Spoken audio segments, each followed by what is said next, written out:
ये आपका 10th class का थर्ड चैप्टर है, pair of linear equation in two variable.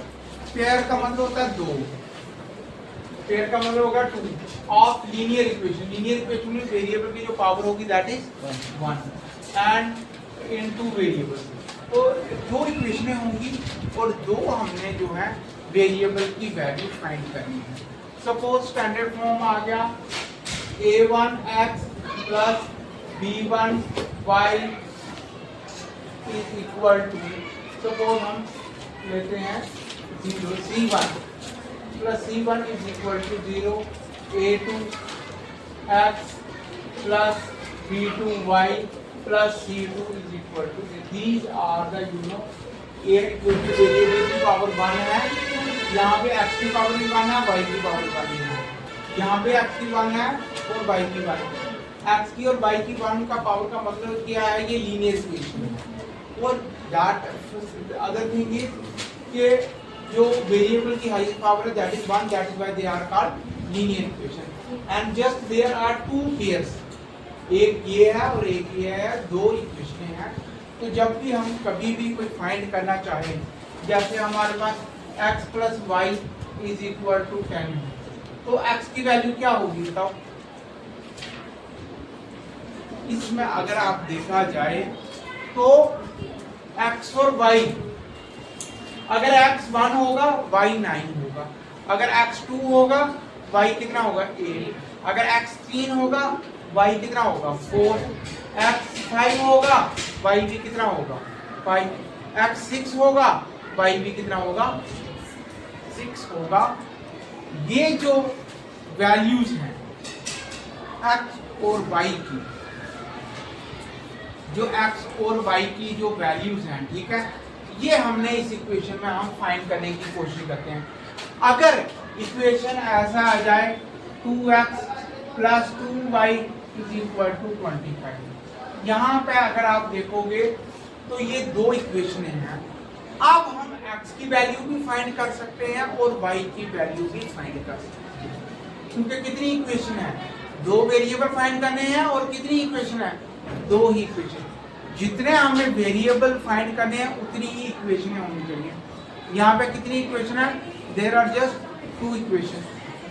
Now we can find the value of x and y। एक equation में एक ही, अगर कोई बोले आपको x plus 3 is equal to 12, तो x की वैल्यू क्या होगी आपको पता है 9, 9 प्लस 3 कितना हो जाएगा 12, तो x की वैल्यू फिक्स है, कितनी है 9। अगर कोई 10 लिखेगा वो नहीं हो सकती, क्योंकि x को सम करो तो कितना आना चाहिए, आपके पास 12 आना चाहिए। अब एक इक्वेशन है तो एक इक्वेशन में एक वेरिएबल हम फाइंड कर सकते हैं। अगर एक इक्वेशन में दो वेरिएबल फाइंड करने पड़े हम वो फाइंड नहीं कर, हमें एक और उसके साथ इक्वेशन चाहिए। इसलिए जो हमें ये इक्वेशन दी हुई है ये हमें पेयर्स में दी हुई है, दो वेरिएबल दो इक्वेशन। और इसमें जो prime objective of us to find the value of x and y, we have to find the value. हम क्या करते हैं, x और y की वैल्यू फाइंड करने की कोशिश करते हैं। और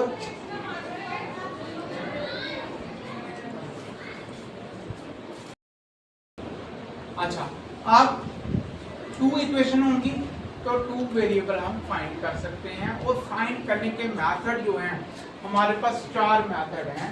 फर्स्ट मैंने आपको इंट्रोडक्शन में उस दिन करवाया था कि क्या कौन कौन से मेथड हम फाइंड कर सकते हैं। फर्स्ट आपका आता है ग्राफिंग,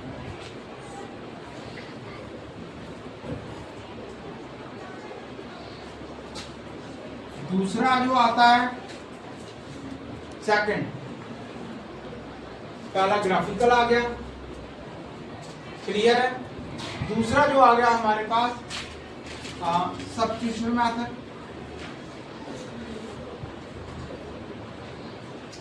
सब्स्टिट्यूशन में भी हम x और y की वैल्यू फाइंड कर सकते हैं। थर्ड जो हमारे पास आता है उसको कहते हैं elimination.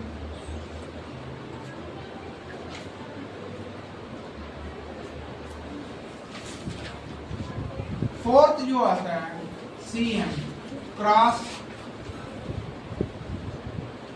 Multiplication. These are the 4 methods to find the value of x and y. In 4 method से हम जो है x और y की वैल्यू जो है फाइंड करने की कोशिश करते हैं, और हमें जो है तो इसमें भी कई बार आंसर आता है, कई बार नहीं आता। वो भी कितनी कंडीशन है, 3 कंडीशन होती है, वो भी मैं बताऊंगा। बेसिकली ये हम 4 मेथड यूज करेंगे, graphical, substitution, elimination and cross multiplication. But you know this cross multiplication method is not in your syllabus. ये पिछले साल, उससे पिछले साल था, but now it is deleted from your mathematical. इसमें आपसे डिलीट हो गया, आपको 3 ही करने हैं, ठीक है। तो 3 ही हम फाइंड करेंगे, और ये इनके बेसिस पे हम एक्चुअल वैल्यू की y की वैल्यू निकालेंगे। तो इसमें कोई किसी का क्वेश्चन है, यू कैन आस्क मी। कोई भी क्वेश्चन नहीं है?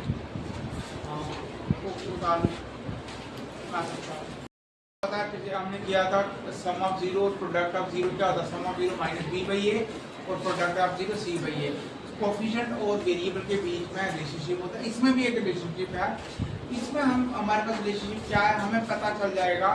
अगर हमारे पास कोई भी इक्वेशन 2 गिवन होंगी तो हमें पता चल जाएगा इसका आंसर निकलेगा कि नहीं निकलेगा, और पहले ही बता देंगे कहाँ से, कोफिशिएंट से।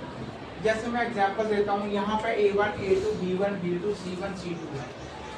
अगर a1, a2, b1, b2, c1, c2, एक a1, a2, b1, b2, c1, c2, और थर्ड आता है a1, a2, b1, b2, c1, c2। इसमें 3 पॉसिबिलिटीज आती हैं, नंबर 1, नंबर 2 और number 3।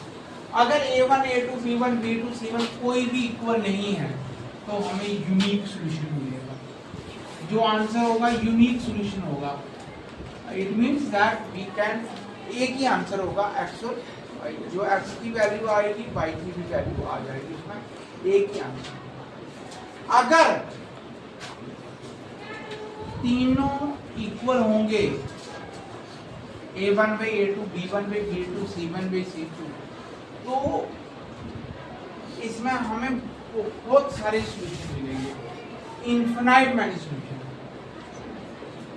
Infinite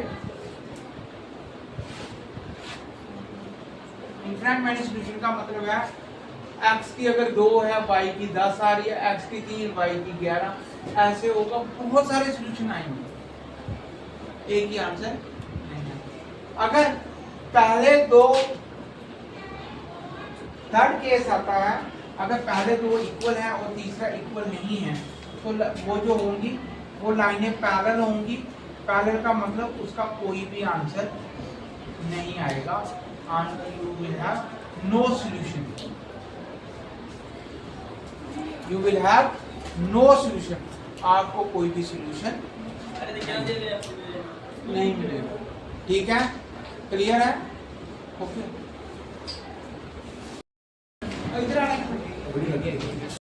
I will do exercise question exercise 3.1 question number 1. And what is the question number 1? Question number 1 is that from the pair of linear equation the following problem find the solution graphically. हमने graphically इसका answer निकालना है। 10 student of class X took part in mathematical quiz. Mathematical quiz competition होता है। If the number of girls is 4 more than the boy, अगर boys से girls 4 ज्यादा हैं, find the number of boys and girls took part in the quiz में कितने girls ने participate किया। Let x and y be the number of boys and girls। तो x और y नंबर ऑफ बॉयज और girls हैं that took part in mathematical quiz.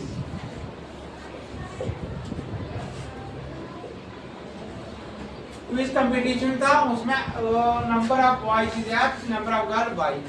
दोनों x और y, x प्लस y कितने हैं? 10 है।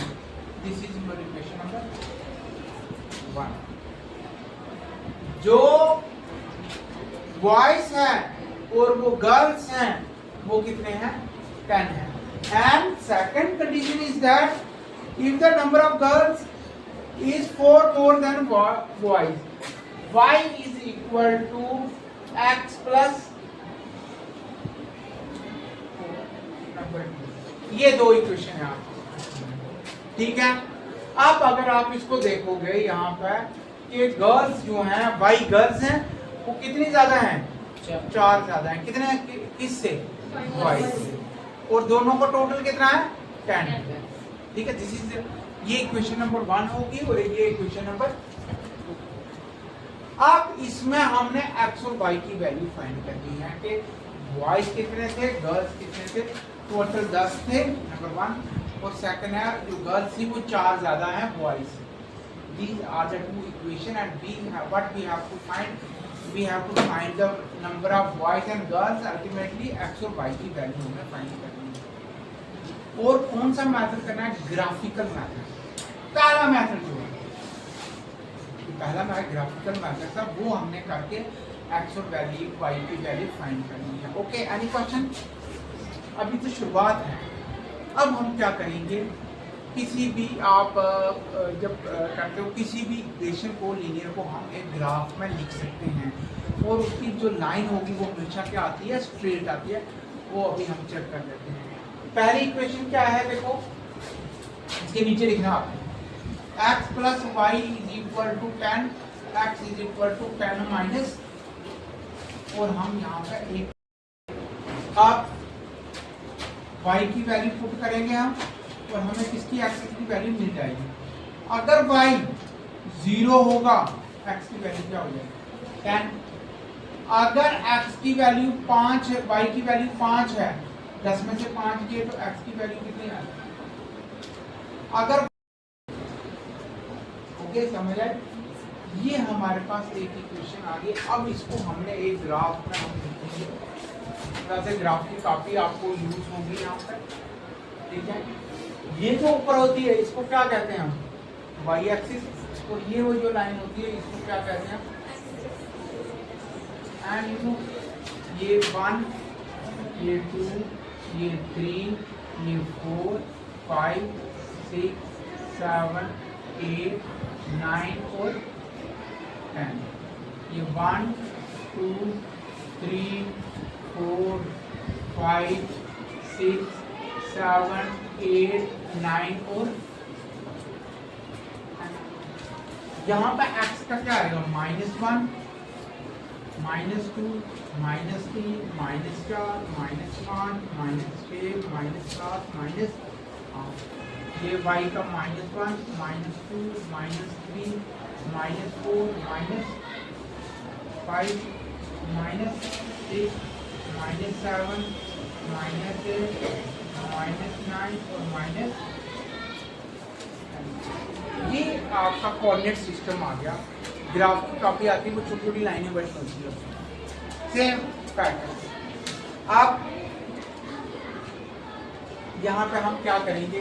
अब वैल्यू करेंगे। y 0 है, x 10।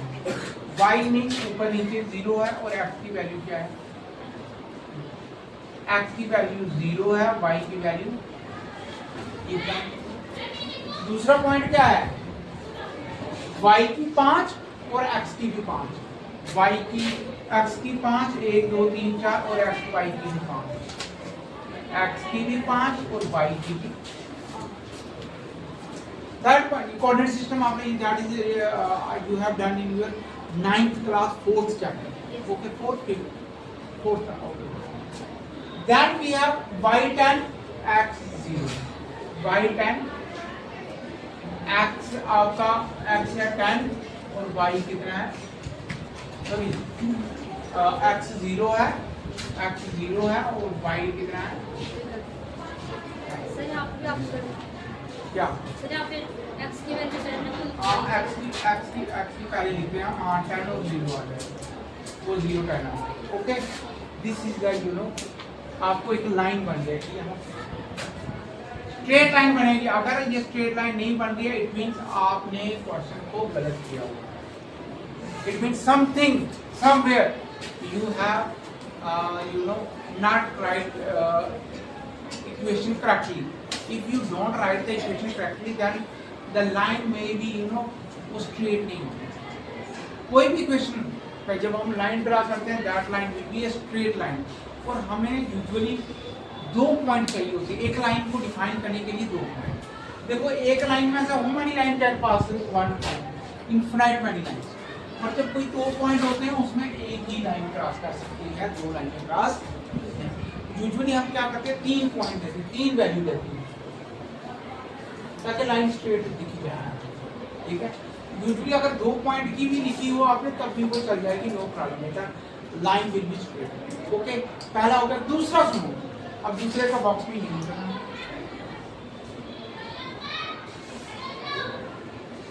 पहले एक्स रखेंगे, फिर x0, x1 y 5, x2 y 6। देखो x0 था, 0 रहा तो y की वैल्यू क्या होगी? 4। अगर 1 होगा तो 5, 2 होगा तो 6, 3 वैल्यू। अब इसको लिखेंगे हम x0 y 4, x0 y 4।